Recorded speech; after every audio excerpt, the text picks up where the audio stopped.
আরও 3 ইসরায়েলি জিম্মিকে মুক্তি দেবে হামাস। বিনিময়ে 183 ফিলিস্তিনিকে ছাড়বে ইসরায়েল। ট্রাম্পের গাজা দখলের পরিকল্পনা প্রত্যাখ্যান জার্মান চ্যান্সেলরের।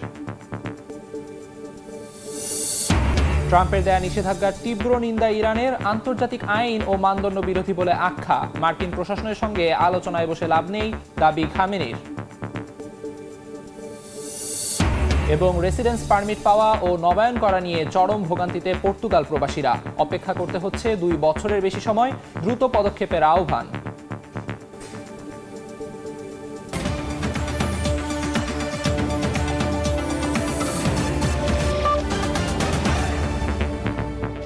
আন্তর্জাতিক সময়ের সঙ্গে আছি আমি আমিরুল ইসলাম আলিফ। 3 ইসরায়েলি জিম্মির নাম প্রকাশ করেছে হামাস। তবে যুদ্ধবিরতি চলাকালীন ট্রাম্পের গাজা দখলের মন্তব্যের তীব্র প্রতিবাদ জানিয়েছে গাজাবাসী। তাদের সঙ্গে একাত্মতা প্রকাশ করেছে প্রতিবেশী দেশ জর্ডানও। অন্যদিকে ট্রাম্পের এই পরিকল্পনা পুরোপুরি প্রত্যাখ্যান করেছেন German chancellor Olaf shawls. Hamas Israel যুদ্ধবিরতি চুক্তির প্রায় 30 দিন হতে চলল। এর মধ্যেই 2 পক্ষ শর্তানুযায়ী বেশ কয়েকবার বন্দি বিনিময় করেছে। শুক্রবার হামাস দাবি করে গাজায় মানবিক সহায়তা আটকে চুক্তি লঙ্ঘন করছে ইসরায়েল। এর সঙ্গে ট্রাম্পের গাজা দখলের পরিকল্পনাও এই চুক্তির ভিতকে দুর্বল করে দিয়েছে। হামাসের প্রশ্ন, গাজার ভাগ্য যদি পশ্চিমারা এর মধ্যেই নির্ধারণ করে ফেলে থাকে তবে এই চুক্তি মেনে এগিয়ে যাওয়ায় হামাসের কোনো স্বার্থ নেই। এর মধ্যেই মুক্তি পেতে যাওয়া আরও 3 ইসরায়েলি বন্দী নাম প্রকাশ করেছে তারা। এই তালিকায় রয়েছে এলি সারাবি, ওর লেভি এবং ওহাদ বেন আমি নামের 3 ইসরায়েলি জিম্মি। ইরানের ওপর মার্কিন প্রশাসনের দেয়া নিষেধাজ্ঞা আরোপের তীব্র নিন্দা জানিয়েছে তেহরান। নিষেধাজ্ঞাকে আন্তর্জাতিক নিয়ম ও মানদণ্ড বিরোধী বলে এটিকে পুরো অযৌক্তিক বলে মন্তব্য করেছে দেশটির পররাষ্ট্র মন্ত্রণালয়। এ বিষয়ে যুক্তরাষ্ট্রের সঙ্গে আলোচনা করেও কোনো লাভ হবে না বলে মন্তব্য করেছেন ইরানের সর্বোচ্চ ধর্মীয় নেতা আয়াতুল্লাহ আলী খামেনি। দ্বিতীয় মেয়াদে যুক্তরাষ্ট্রের ক্ষমতায় বসে ইরানের বিরুদ্ধে নিষেধাজ্ঞা আরোপ করেছেন ডোনাল্ড ট্রাম্প। এর আওতায় আছে তেহরানের তেল নেটওয়ার্ক সংশ্লিষ্ট বেশ কয়েকটি কোম্পানি, জাহাজ এবং ব্যক্তি। ট্রাম্প প্রশাসনের এমন পদক্ষেপের বিষয়ে এবার মুখ খুলেছে ইরান। শুক্রবার ইরানের পররাষ্ট্র মন্ত্রণালয়ের মুখপাত্র ইসমাইল বাঘাই সংবাদ সম্মেলনে কথা বলেন ট্রাম্পের দেয়া নিষেধাজ্ঞার বিষয়ে। এটিকে পুরোপুরি অযৌক্তিক বলে আখ্যা দিয়ে তিনি জানান, এর নিষেধাজ্ঞা আন্তর্জাতিক নিয়ম ও মানদণ্ড বিরোধী। ট্রাম্প প্রশাসনের কৌশলের অংশ হিসেবে চীনে ইরানের তেলের রপ্তানি বন্ধ করতেই এই পদক্ষেপ নেওয়া হয়েছে বলে জানান তিনি। যুক্তরাষ্ট্রের নিষেধাজ্ঞার বিষয়ে ট্রাম্প প্রশাসনের সঙ্গে আলোচনার সম্ভাবনার কথা উড়িয়ে দিয়েছে ইরান। দেশটির সর্বোচ্চ ধর্মীয় নেতা আয়াতুল্লাহ আলী খামেনি 2015 সালের পারমাণবিক চুক্তির উদাহরণ টেনে বলেন, যুক্তরাষ্ট্র সেই চুক্তি বাতিল করে ইরানকে দেয়া প্রতিশ্রুতি অনুযায়ী নিষেধাজ্ঞা তুলে নেয়নি। তেহরান আলোচনার টেবিলে বসলে সব সমস্যার সমাধান হবে। মার্কিন প্রশাসনের এমন আচরণ করা উচিত নয় বলেও মন্তব্য করেন খামেনি। নাদিম মারজান, সময় সংবাদ। কয়েকজন FBI এজেন্টকে বরখাস্ত করার হুঁশিয়ারি দিয়েছেন মার্কিন প্রেসিডেন্ট ডোনাল্ড ট্রাম্প। জাপানের প্রধানমন্ত্রীর সঙ্গে বৈঠকের পর এক সংবাদ সম্মেলনে এ কথা বলেন তিনি। এ সময় ট্রাম্প বলেন, তার দ্বিতীয় মেয়াদের শাসনামলেও উত্তর কোরিয়ার সঙ্গে সুসম্পর্ক ধরে রাখতে চান তিনি। বৈঠক শেষে জাপানের প্রধানমন্ত্রী যুক্তরাষ্ট্রে বিনিয়োগ বাড়াতে আগ্রহী বলেও জানান। এদিকে নিরাপত্তা ও আর্থিক সহায়তার বিনিময়ে যুক্তরাষ্ট্রকে বিরল খনিজ পদার্থ দেওয়ার ব্যাপারে আলোচনায় বসতে রাজি হয়েছে ইউক্রেন। হোয়াইট হাউসে ঢোকার পর থেকেই নাটকীয় সব সিদ্ধান্ত এবং বিস্ফোরক মন্তব্য করে যাচ্ছেন মার্কিন প্রেসিডেন্ট ডোনাল্ড ট্রাম্প। একের পর এক নির্বাহী আদেশের স্বাক্ষর, শুল্ক আরোপের ঝড় এবং বড় বড় প্রতিশ্রুতি দিয়ে থাকছেন আলোচনায়। এবার 2021 সালের ক্যাপিটাল হিল দাঙ্গার বিষয়ে সংশ্লিষ্ট তদন্তকারী কর্মকর্তাদের বরখাস্ত করার হুঁশিয়ারি দিয়েছেন ট্রাম্প। জাপানের প্রধানমন্ত্রী শিগেরু ইশিবার সঙ্গে বৈঠকের পর এক সংবাদ সম্মেলনে একথা বলেন তিনি। তবে গোপনীয়তা চুক্তি স্বাক্ষর করায় কর্মকর্তাদের নাম এবং সংখ্যা প্রকাশ করেননি তিনি। এদিকে বিভিন্ন দেশের উপর নিষেধাজ্ঞা ও শুল্ক আরোপের ঝড়ের মধ্যেই হোয়াইট হাউসে জাপানের প্রধানমন্ত্রীর সঙ্গে বৈঠক করেছেন ট্রাম্প। এ বৈঠকে 2 দেশের মধ্যে বাণিজ্যিক সম্পর্ক জোরদার বিষয়ে আলোচনা হয়। এ সময় যুক্তরাষ্ট্রে বিনিয়োগ বাড়ানোর ইচ্ছা পোষণ করেন জাপানি প্রধানমন্ত্রী ইশিবা। জাপানি প্রতিষ্ঠান টয়োটা এবং ইসুজুর প্রসারের পরিকল্পনাও তুলে ধরেন তিনি। বৈঠককালে ট্রাম্প জানিয়েছেন 2027 সাল নাগাদ জাপানের সামরিক খাতে ব্যয় দ্বিগুণ করার প্রতিশ্রুতি দেন ইশিবা। দুই দেশের বন্ধুত্বপূর্ণ সম্পর্ক ছাড়াও ট্রাম্পের বিভিন্ন পরিকল্পনা নিয়েও কথা হয় সংবাদ সম্মেলনে। ট্রাম্প জানান তার নতুন মেয়াদের শাসনামলেও উত্তর কোরিয়ার সঙ্গে বন্ধুত্বপূর্ণ সম্পর্ক বজায় রাখার আশা রাখছেন তিনি। তার দাবি, প্রথম মেয়াদের শাসনামলে উত্তর কোরিয়ার সর্বোচ্চ নেতা কিম জং উনের সঙ্গে তার সুসম্পর্ক সংঘাত বন্ধে এবং শান্তি প্রতিষ্ঠায় গুরুত্বপূর্ণ ভূমিকা রেখেছিল। এছাড়াও কিছুদিনের মধ্যেই ইউক্রেন সফরে যাওয়া নিয়েও কথা বলেন ট্রাম্প। ইউক্রেনের প্রেসিডেন্ট ভলোদিমির জেলেনস্কি বার্তা সংস্থা রয়টার্সকে দেয়া এক সাক্ষাৎকারে বলেন, ট্রাম্প পুতিন বৈঠকের আগেই ওয়াশিংটন কিয়েভ বৈঠক হওয়া জরুরি। বাইডেন প্রশাসনের ইউক্রেনকে দেয়া প্রায় $300 বিলিয়ন সহায়তার বিনিময়ে ইউক্রেনের বিরল খনিজের অংশ চেয়েছেন ট্রাম্প। এ অবস্থায় দেশের নিরাপত্তা রক্ষায় ট্রাম্পের সঙ্গে এ বিষয়ে আলোচনায় বসতে রাজি হয়েছেন জেলেনস্কি। তার দাবি, এই যুদ্ধে তাদের সবচেয়ে বড় সাহায্যকর্তা হিসেবে কাজ করেছে যুক্তরাষ্ট্র। তাই ইউক্রেন থেকে সবচেয়ে বেশি লাভ করার অধিকারও যুক্তরাষ্ট্রেরই রয়েছে। সাদিয়া তাসনিম, সময় সংবাদ। ডোনাল্ড ট্রাম্পের অর্থের বিনিময়ে সরকারি কর্মীদের স্বেচ্ছায় পদত্যাগের প্রস্তাব সাময়িকভাবে স্থগিত করলেন মার্কিন আদালত। এই রায়কে ইতিবাচক হিসেবে দেখছে হোয়াইট হাউস।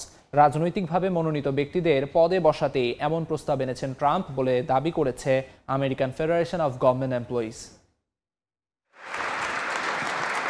গেল 20 জানুয়ারি দায়িত্ব গ্রহণের পর মার্কিন ফেডারেল কর্মশক্তি সংস্কারের কাজ শুরু করেন ট্রাম্প প্রশাসন। 8 মাসের বেতন ভাতার বিনিময়ে যুক্তরাষ্ট্রের কেন্দ্রীয় সরকারের 20 লাখের বেশি কর্মীকে চাকরি ছাড়ার প্রস্তাব দেন প্রেসিডেন্ট ট্রাম্প। সরকারের ব্যয় কমানোর পাশাপাশি প্রশাসনের আকার ছোট করার পরিকল্পনার অংশ হিসেবে এই পদক্ষেপ নেওয়া হয় বলে জানায় তার প্রশাসন। 40,000-এর বেশি কর্মী ট্রাম্পের স্বেচ্ছায় পদত্যাগের প্রস্তাবটি গ্রহণ করেছেন, যাদের বেতন সেপ্টেম্বরের 30 তারিখ পর্যন্ত দেয়া হবে। তবে অনেক কর্মী এই চুক্তির শর্তাবলী নিয়ে বিভ্রান্তির মধ্যে রয়েছেন। এর মধ্যেই ট্রাম্পের প্রস্তাব সাময়িকভাবে স্থগিত করেছেন মার্কিন আদালত। আগামী সোমবার পর্যন্ত স্থগিত থাকবে বলে জানান আদালতের বিচারক। এই সাময়িক স্থগিতাদেশকে ইতিবাচক হিসেবে দেখছে হোয়াইট হাউস। সময়সীমা বাড়িয়ে দেয়ায় এক বিবৃতিতে বিচারকের প্রতি কৃতজ্ঞতা প্রকাশ করেন হোয়াইট হাউসের এক কর্মকর্তা। এদিকে মার্কিন প্রেসিডেন্টের এই পরিকল্পনার মাধ্যমে দক্ষ সরকারি কর্মীদের সরিয়ে রাজনৈতিকভাবে মনোনীত ব্যক্তিদের ও বেসরকারি ঠিকাদারদের আনা হচ্ছে বলে দাবি করেছে American Federation for Government Employees. আর ট্রাম্পের সিদ্ধান্ত জাতীয় নিরাপত্তার জন্য ঝুঁকি সৃষ্টি করতে পারে বলে উদ্বেগ প্রকাশ করেছেন দেশটির কেন্দ্রীয় গোয়েন্দা সংস্থার সাবেক এক কর্মকর্তা। অর্জিতা শাহজিন, সময় সংবাদ। আন্তর্জাতিক অপরাধ আদালতের ওপর নিষেধাজ্ঞা আরোপ করায় বিশ্বজুড়ে সমালোচনার মুখোমুখি হচ্ছেন মার্কিন প্রেসিডেন্ট ডোনাল্ড ট্রাম্প। সংস্থাটির সদস্য রাষ্ট্রগুলোর দাবি, ট্রাম্পের এই পদক্ষেপ বিশ্বজুড়ে ন্যায় বিচার প্রতিষ্ঠার পথে হুমকি হয়ে দাঁড়াবে। এমন পরিস্থিতিতে আইসিসির প্রতি সর্বাত্মক সমর্থন জানিয়েছে বিভিন্ন রাষ্ট্র। তাদের আহ্বান, যত দ্রুত সম্ভব আইসিসির ওপর থেকে মার্কিন নিষেধাজ্ঞা সরিয়ে নেওয়া হোক। দ্বিতীয় মেয়াদে ক্ষমতায় ফিরেই একের পর এক বিতর্কিত সিদ্ধান্ত নিয়ে যাচ্ছেন মার্কিন প্রেসিডেন্ট ডোনাল্ড ট্রাম্প। মার্কিন সহায়তা সংস্থা ইউএসএআইডির কার্যক্রম বন্ধ, বিভিন্ন দেশে মানবিক সহায়তা বন্ধ করে দেয়া, গাজা দখলের হুঁশিয়ারির পর আন্তর্জাতিক অপরাধ আদালত আইসিসির ওপর নিষেধাজ্ঞা জারি করেছেন তিনি। স্বাক্ষর করেছে নির্বাহী আদেশেও। এতে করে যুক্তরাষ্ট্র বা মিত্র রাষ্ট্রের নাগরিকদের বিরুদ্ধে তদন্ত করলে আইসিসির কর্মকর্তাদের উপর আর্থিক ও ভিসা নিষেধাজ্ঞা দেয়া হবে। মার্কিন প্রেসিডেন্টের অভিযোগ, যুক্তরাষ্ট্র এবং মিত্রদেশ ইসরায়েলকে ভিত্তিহীন নানা অভিযোগের জেরে হয়রানি করছে আইসিসি। তবে এই পদক্ষেপ নেওয়ার পর থেকেই বিশ্ব দরবারে সমালোচনার ঝড় উঠেছে। শুক্রবার প্রকাশিত এক বিবৃতিতে আইসিসির প্রেসিডেন্ট তোমোকো আকানে বলেন, যুক্তরাষ্ট্রের এই সিদ্ধান্ত আদালতের স্বাধীনতা ও নিরপেক্ষতাকে হুমকির মুখে ফেলবে। এতে বিশ্বজুড়ে ন্যায় বিচার নিশ্চিতের প্রক্রিয়া বাধাগ্রস্ত হবে। এ অবস্থায় আইসিসির পাশে এসে দাঁড়িয়েছে যুক্তরাজ্য, জার্মানি ও ফ্রান্সের মতো বিভিন্ন সদস্য রাষ্ট্র। সংস্থাটির পাশে থাকার প্রতিশ্রুতিতে প্রকাশিত এক বিবৃতিতে স্বাক্ষর করেছে মোট ৭৯টি দেশ। তাদের দাবি, যত দ্রুত সম্ভব সংস্থাটির ওপর থেকে যাবতীয় মার্কিন নিষেধাজ্ঞা সরিয়ে নেওয়া হোক। বিশ্লেষকদের দাবি, ট্রাম্পের এই অযৌক্তিক পদক্ষেপের বিরুদ্ধে এখনই সবার সোচ্চার হওয়া উচিত। তা না হলে জঘন্যতম অপরাধ করেও অনেক অপরাধী পার পেয়ে যাওয়ার সুযোগ তৈরি হবে। সাদিয়া তাসনিম, সময় সংবাদ। ডোনাল্ড ট্রাম্প দ্বিতীয় মেয়াদে ক্ষমতায় বসার পর প্রথমবারের মতো যুক্তরাষ্ট্র সফরে যাচ্ছেন ভারতের প্রধানমন্ত্রী নরেন্দ্র মোদী। 2 দিন ব্যাপী এই সফরে মার্কিন প্রেসিডেন্টের সঙ্গে বিভিন্ন আন্তর্জাতিক এবং আঞ্চলিক বিষয়ে আলোচনা হবে বলে জানিয়েছে ভারতের পররাষ্ট্র মন্ত্রণালয়। শুক্রবার দেশটির পররাষ্ট্র সচিব বিক্রম মিশ্রি এক প্রেস ব্রিফিংয়ে সাংবাদিকদের প্রশ্নের জবাবে বলেন, সেই আলোচনায় উঠে আসতে পারে বাংলাদেশ প্রসঙ্গও। তবে এ বিষয়ে নিশ্চয়তা দেননি তিনি। এই সফরে ভারত ও যুক্তরাষ্ট্রের দ্বিপাক্ষিক সম্পর্ক আরও জোরদার হবে বলে আশা প্রকাশ করেছেন Vikram Misri. Pointers about these two very important visits that the Prime Minister will. Belt and road initiative থেকে পানামা সরে গেছে বলে অভিযোগ করেছে চীন। মার্কিন প্রশাসন এই প্রকল্পের ভাবমূর্তি নষ্টের পায়তারা করছে বলেও হতাশা ব্যক্ত করেছে দেশটি। চীনের প্রতিক্রিয়ার বিষয়ে কোনো মন্তব্য করেনি যুক্তরাষ্ট্র। যুক্তরাষ্ট্রের মসনদে বসার পর থেকে ডোনাল্ড ট্রাম্প পানামা খালে চীনের হস্তক্ষেপ নিয়ে নানা মন্তব্য করেছেন। সম্প্রতি চীনের বেল্ট অ্যান্ড রোড ইনিশিয়েটিভ থেকে সরে আসার ঘোষণা দেয় পানামা সরকার। সিদ্ধান্তটি মার্কিন প্রভাবের ফলাফল কিনা তা নিয়ে আন্তর্জাতিক অঙ্গনে চলছে আলোচনা। এমন পরিস্থিতিতে এবার মুখ খুলেছে চীন। চীনা পররাষ্ট্র মন্ত্রণালয় এমন সিদ্ধান্তে হতাশা ব্যক্ত করেছে। একই সঙ্গে যুক্তরাষ্ট্রের বিরুদ্ধে এই প্রকল্পের ভাবমূর্তি নষ্টের জন্য পানামার ওপর চাপ প্রয়োগ ও প্রভাব বিস্তারের অভিযোগ এনেছে বেইজিং। সম্প্রতি বছরগুলোতে বেল্ট অ্যান্ড রোড ইনিশিয়েটিভের আওতায় চীন ও পানামার সহযোগিতা উল্লেখযোগ্য অগ্রগতি অর্জন করেছে, যা উভয় দেশের জনগণের জন্য ধারাবাহিকভাবে সুফল বয়ে এনেছে। আমরা আশা করি পানামা দ্বিপাক্ষিক সম্পর্কের সামগ্রিক পরিস্থিতি ও দুই দেশের দীর্ঘমেয়াদী স্বার্থ বিবেচনায় সঠিক সিদ্ধান্ত নেবে এবং বাহ্যিক হস্তক্ষেপ দূর করবে। এই প্রকল্পে বিশ্বব্যাপী অর্থনৈতিক সহযোগিতা বৃদ্ধির লক্ষ্য নিয়ে কাজ করছে বলে দাবি করেছে চীন। বিশ্বের 150টিরও বেশি দেশ এরই মধ্যে এই প্রকল্পে যুক্ত হয়েছে, যার মধ্যে লাতিন আমেরিকার 20টিরও বেশি দেশ রয়েছে। পানামার সঙ্গে চীনের এই সহযোগিতা গত কয়েক বছরে দৃশ্যমান অগ্রগতি এনেছে বলে দাবি করেছে বেইজিং। চীন আশা করছে দ্বিপাক্ষিক সম্পর্কের বৃহত্তর চিত্র ও জনগণের দীর্ঘমেয়াদী স্বার্থ বিবেচনায় নেবে পানামা। তবে এই সিদ্ধান্ত আদৌ পরিবর্তন হবে কিনা তা নির্ভর করছে পানামা সরকারের পরবর্তী পদক্ষেপের উপর। ইয়াসিন মোহাম্মদ জিসান, সময় সংবাদ। বৃষ্টিতে পুরোপুরি নিভে গেছে যুক্তরাষ্ট্রের লস অ্যাঞ্জেলেসের দাবানল। ভয়াবহ আগুনে প্রাথমিক ক্ষয়ক্ষতির পরিমাণ 250 বিলিয়ন থেকে 275 বিলিয়ন ডলার। এখন পুরোদমে চলছে পুনর্বাসনের কাজ। ক্ষতিগ্রস্তদের আর্থিক সহায়তা দিচ্ছে বাংলাদেশিরাও। লস অ্যাঞ্জেলেস থেকে লস্কর আল মামুনের রিপোর্টে বিস্তারিত। স্বস্তির বৃষ্টিতে নিভে গেল লস অ্যাঞ্জেলেসের ভয়াবহ দাবানল। ক্ষতিগ্রস্ত এলাকায় এখন চলছে ব্যাপক পুনর্বাসন কার্যক্রম। ক্যালিফোর্নিয়ার governor, Los Angeles city mayor ও ফায়ার সার্ভিস ডিপার্টমেন্ট একযোগে কাজ করছে আগুনে ক্ষতিগ্রস্তদের পুনর্বাসনে। এতে আর্থিক সহায়তা দিচ্ছে বিভিন্ন ব্যক্তি, প্রতিষ্ঠান ও বেশ কিছু স্বেচ্ছাসেবী সংগঠন। এগিয়ে এসেছে Bangladesh Unity Federation of Los Angeles বাফলাও। লস অ্যাঞ্জেলেস ফায়ার সার্ভিস ডিপার্টমেন্টের বিশেষ ফান্ডে $10,000 চেক হস্তান্তর করেন সংগঠনটির নেতারা। মানবিক সহায়তায় সম্পৃক্ত হওয়ার এই প্রচেষ্টা বিদেশে বাংলাদেশিদের ভাবমূর্তি উজ্জ্বল করবে বলে মনে করছেন প্রবাসীরা। তারা আমাদের জানমালের নিরাপত্তা দিয়েছে, সেই কারণে তাদেরকে অ্যাপ্রিসিয়েট করে আমাদের পক্ষ থেকে, আমাদের কমিউনিটির পক্ষ থেকে ছোট্ট একটা উপহার তাদের ফান্ডে আমরা জমা দিয়েছি। এখানকার যে ফাউন্ডেশনের প্রেসিডেন্ট লিন লিজ, ওনার হাতে আমরা $10,000 একটা চেক তুলে দিলাম। উনি এই চেকটা ভিকটিমদের জন্য ব্যবহার করবেন। ক্ষতিগ্রস্তদের সহায়তায় এগিয়ে আসায় বাংলাদেশি কমিউনিটিকে ধন্যবাদ জানিয়েছে লস অ্যাঞ্জেলেসের ফায়ার ডিপার্টমেন্টের কর্মকর্তারা। ফায়ার ডিপার্টমেন্ট ফাউন্ডেশনের সহায়তার জন্য বাংলাদেশিদের অনেক ধন্যবাদ জানাচ্ছি। এই অর্থের সঠিক ব্যবহার আমরা নিশ্চিত করব।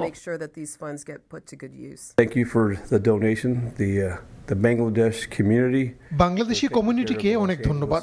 অনেক আগুন আমরা নিয়ন্ত্রণে এনেছি, তবে এবারের আগুন নিয়ন্ত্রণ ছিল কঠিন চ্যালেঞ্জের। দাবানলে ক্ষতিগ্রস্ত লস অ্যাঞ্জেলেস বাসিন্দাদের পাশে দাঁড়িয়েছে বাংলাদেশি কমিউনিটি। তারা অনুদান দিয়েছে ফায়ার ডিপার্টমেন্টের অনুদান তহবিলে।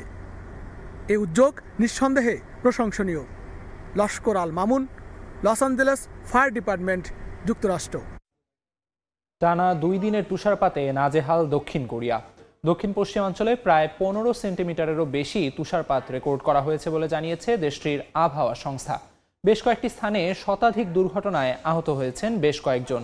এদিকে তুষার ঝড়ের কারণে 51টি অভ্যন্তরীণ ফ্লাইট ছাড়াও বাতিল করা হয়েছে 12টি আন্তর্জাতিক ফ্লাইট। দক্ষিণ কোরিয়া থেকে বিস্তারিত মোহাম্মদ হানিফের রিপোর্টে। আবারও টানা 2 দিনের ভারী তুষারপাতের সঙ্গে তীব্র বাতাসে বিপর্যস্ত দক্ষিণ কোরিয়ার জনজীবন। শুক্রবার সকালে দক্ষিণ গিয়ংওন-দো, গাংওন-দো প্রদেশ সহ বেশ কিছু এলাকায় প্রতি ঘন্টায় 3 থেকে 8 সেন্টিমিটার বেগে তীব্র তুষারপাতের রেকর্ড করা হয়েছে। আবহাওয়া সংস্থাটি জানিয়েছে বৃহস্পতিবার দুপুর থেকে শুক্রবার সকাল পর্যন্ত কোরিয়ার দক্ষিণ পশ্চিমাঞ্চলে 15 সেন্টিমিটারেরও বেশি তুষারপাত হয়েছে। ভারী তুষারপাতের কারণে বিভিন্ন স্থানে শতাধিক দুর্ঘটনার খবর মিলেছে।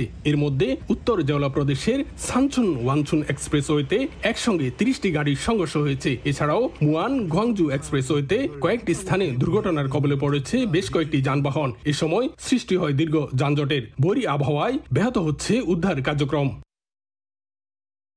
এদিকে তীব্র বাতাস আর তুষার ঝড়ের কারণে শুক্রবার জেজু আন্তর্জাতিক বিমানবন্দরে 51টি অভ্যন্তরীণ ফ্লাইট ছাড়াও 12টি আন্তর্জাতিক ফ্লাইট বাতিল করা হয়েছে। শীতের তীব্রতা অব্যাহত থাকবে জানিয়ে দেশটির আবহাওয়া অফিস জানিয়েছে, ঠান্ডা বাতাসের কারণে তাপমাত্রা -15 ডিগ্রি সেলসিয়াস পর্যন্ত নেমে যেতে পারে। এমন পরিস্থিতিতে সবাইকে সতর্কতার সঙ্গে চলাচলের নির্দেশ দেওয়া হয়েছে। দক্ষিণ কোরিয়া থেকে মোহাম্মদ হানিফ, সময় সংবাদ। সময় রেসিডেন্স পারমিট প্রাপ্তি, নবায়ন বা পরিবারের সদস্যদের ভিসা ইস্যুতে পর্তুগাল প্রবাসীদের ভোগান্তি চরমে। বছর দুয়েক আগেও জমা দেওয়ার 7 থেকে 8 মাসের মধ্যেই জাতীয়তা আবেদন গৃহীত হলেও এখন অপেক্ষা করতে হচ্ছে 2 বছরের বেশি সময়। এমন পরিস্থিতিতে অভিবাসীদের মধ্যে বাড়ছে হতাশা। সরকারের সদিচ্ছা বাড়ানোকেই একমাত্র সমাধান বলছেন সংশ্লিষ্টরা। তারিকুল হাসান আশিকের রিপোর্টে বিস্তারিত। গত 2 বছর ধরেই অন্যান্য সব বিষয় ছাপিয়ে পর্তুগালে সবচেয়ে গুরুত্বপূর্ণ হয়ে ওঠে অভিবাসন ইস্যু। ক্ষমতায় এসেই প্রায় 1 বছরে অভিবাসন আইনে নানা পরিবর্তন আনে ক্ষমতাসীন পিএইচডি বা এডি সরকার। 4.5 লাখ রেসিডেন্স পারমিট আবেদনের দ্রুত নিষ্পত্তির লক্ষ্যে ওয়েবসাইট আপডেট করার পাশাপাশি অস্থায়ী সেন্টার খুলেও কাজ শুরু হয়। তবে অভিবাসন সংশ্লিষ্টরা বলছেন, বিপুল সংখ্যক আবেদনের প্রেক্ষিতে পেশাগত দক্ষতার অভাব সহ নানা সীমাবদ্ধতায় এখনও আশানুরূপ সফলতা পায়নি সেসব উদ্যোগ। নতুন রেসিডেন্স পারমিট প্রাপ্তিতে দীর্ঘ সময় লাগার পাশাপাশি নবায়নেও তীব্র ভোগান্তিতে অভিবাসীরা। মেয়াদ উত্তীর্ণের 6 থেকে 7 মাস পার হলেও নবায়নের অ্যাপয়েন্টমেন্ট পাচ্ছেন না অনেকে। ফলে বৈধ হয়েও গুরুত্বপূর্ণ কাজে পর্তুগালের বাইরে যেতে পারছেন না অনেক প্রবাসী। আবার স্ত্রী সন্তান সহ পরিবারকে নিয়ে আসতে আবেদন জমা দেওয়ার অ্যাপয়েন্টমেন্টও বন্ধ দীর্ঘদিন। অন্যদিকে জাতীয়তা আবেদন করেও অপেক্ষা করতে হচ্ছে বছরের পর বছর। এমন নানা সংকটে দিন পার করছেন পর্তুগালের অভিবাসীরা। সরকারিভাবেই হোক আর যেটাই হোক, এখন অনেকটা রেসিজম বেড়ে গেছে, যেটার কারণে যারা আমরা বাংলাদেশিরা সহ এশিয়ানরা বসবাস করি তারা একটা ভবিষ্যতের জন্য দুঃস্বপ্ন দেখছি। এমন পরিস্থিতিতে অভিবাসীদের মধ্যে হতাশা বাড়ছে উল্লেখ করে সরকারের সদিচ্ছা বাড়ানোকেই একমাত্র সমাধান বলছেন অভিবাসন সংশ্লিষ্টরা। প্রথমত সরকারের সদিচ্ছা বাড়ানোর পাশাপাশি বর্তমান অবস্থাকে আরও ঢেলে সাজানো প্রয়োজন। অর্থাৎ সরকারকে মানবিক হয়ে প্রযুক্তিগত উন্নতির মাধ্যমে আইনে থাকা সময়ের মধ্যে পেন্ডিং কেসগুলোর সমাধান করতে হবে। এটি না হওয়ায় অভিবাসীদের মধ্যে মারাত্মক হতাশাজনক পরিস্থিতি তৈরি হচ্ছে, যারা পর্তুগিজ জাতীয়তা পাওয়ার জন্য দীর্ঘ সময় ধরে অপেক্ষা করছে। অভিবাসন সংস্থা আইমা বা জাতীয়তা আবেদন নিয়ে কাজ করা প্রতিষ্ঠান আইআরএন থেকে যথাসময়ে সমাধান না পেয়ে আদালতের দ্বারস্থ হচ্ছেন অভিবাসীরা। তবে আদালতের রায়ের জন্যও অপেক্ষা করতে হচ্ছে দীর্ঘ সময়।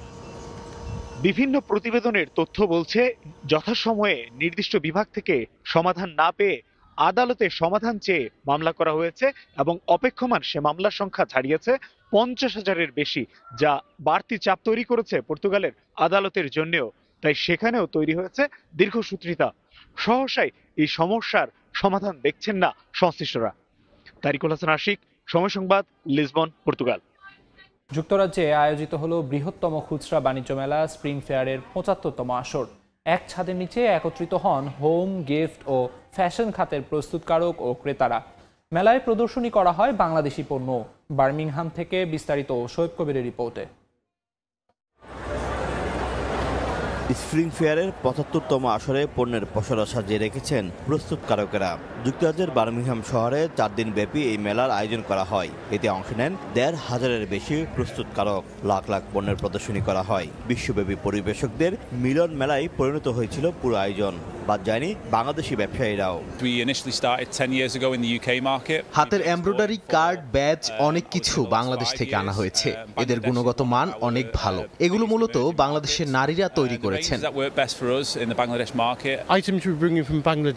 আমরা 10 বছর আগে লন্ডনের বাজারে কাজ শুরু করেছিলাম। গেল 5 বছর ধরে আমরা মেলায় অংশ নিচ্ছি। বাংলাদেশে আমাদের কাজের অনেক বড় একটি জায়গা জুড়ে রয়েছে। না, এইসব প্রোডাক্টগুলো আমরা তৈরি করে চায়না থেকে নিয়ে এসেছি, আর আলহামদুলিল্লাহ গুড রেসপন্স পাইতেছে। গত বছর এই মেলায় বাংলাদেশি নারী উদ্যোক্তাদের অংশগ্রহণ থাকলেও এবার তা ছিল না। তবে বাংলাদেশি পণ্যের পসরা নিয়ে প্রদর্শনী করে যুক্তরাজ্যের বেশ কয়েকটি প্রতিষ্ঠান। তুলে ধরা হয় বাংলাদেশি গ্রামীণ নারীদের হাতে তৈরি করা বিভিন্ন সামগ্রী।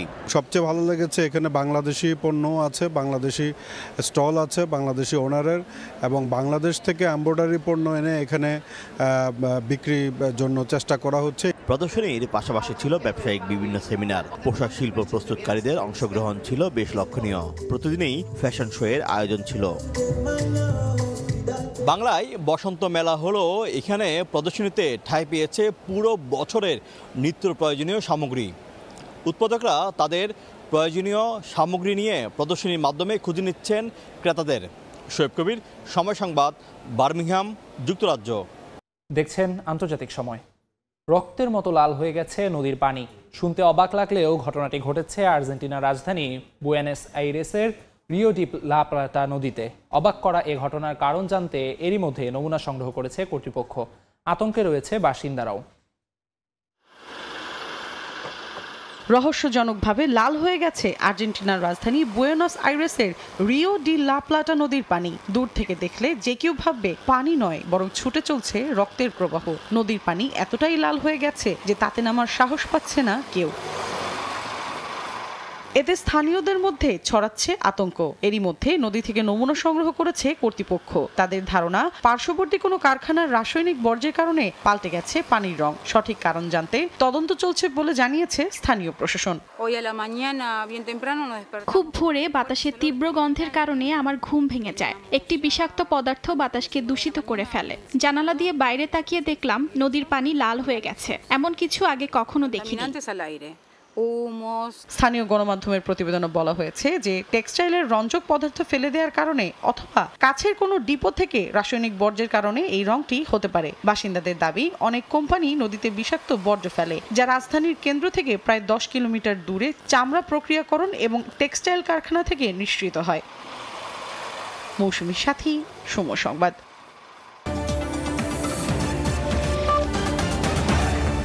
এই ছিল আন্তর্জাতিক সময়। সঙ্গে থাকুন সময়ের।